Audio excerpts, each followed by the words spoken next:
There's a house in Mumbai worth more money than the entire economy of some countries. Not a typo, not an exaggeration. A single family home that's worth more than what an entire nation produces in a year. This is the story of the most expensive private residence on Earth, and why someone would spend $2 billion on a house. This is Antilia. It's not a hotel, not a corporate headquarters. It's the private home of one family, Indian billionaire Mukesh Ambani, his wife, and their children.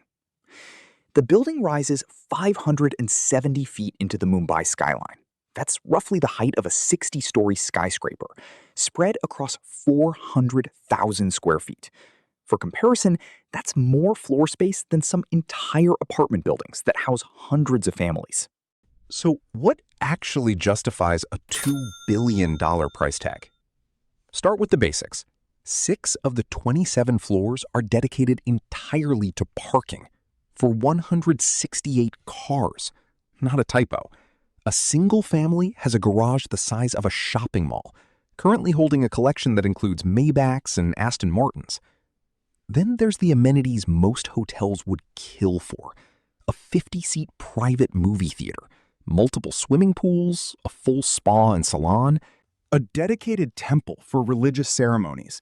And because apparently Mumbai's tropical heat wasn't a problem money couldn't solve, a snow room that generates artificial snowfall on demand. 3 separate helipads sit on the roof, because when you're that wealthy, traffic is optional. And the building itself needs an army to run it. Roughly 600 full-time staff, more people than some small companies employ, dedicated entirely to maintaining one family's home. Here's where it gets genuinely hard to process.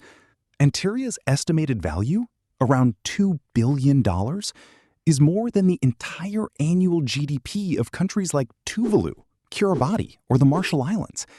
Entire nations, with entire populations, producing less economic output in a full year than the value of this one building.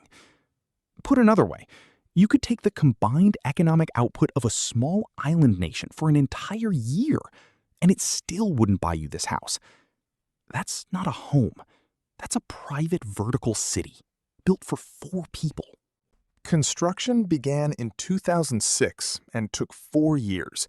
By the time it was finished in 2010, initial cost estimates of $50 to $70 million had ballooned, driven by the astronomical rise in South Mumbai real estate values, custom engineering to withstand earthquakes up to magnitude 8, and materials sourced specifically for their symbolism. The design draws on the sun and the lotus flower, recurring themes carried out in marble, crystal, and mother of pearl throughout the building. Even the name has meaning. Antilia comes from a mythical phantom island, once rumored centuries ago to hold untold riches. Ambani didn't just build a house, he built a monument to a legend about wealth itself. Here's the thing that makes stories like this worth telling. It's not really about the marble or the snow room.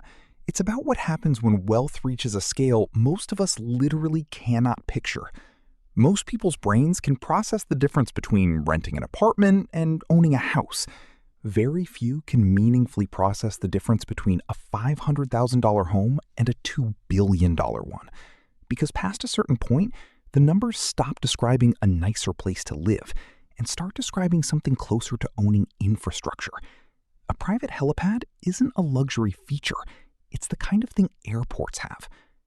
That's the real story behind extreme wealth. Not the objects themselves, but the moment where money stops buying comfort and starts buying scale most of us will never encounter. So, the next time someone tells you money can't buy everything, remember there's a family in Mumbai with a private ice skating worthy snow room and a garage for 168 cars in a house worth more than entire countries. What do you think? Is a $2 billion house a symbol of success? Or does wealth this extreme stop making sense at some point? Let me know in the comments. And if this kind of story fascinates you as much as it fascinates me, subscribe, because this is only the beginning of how far extreme wealth actually goes.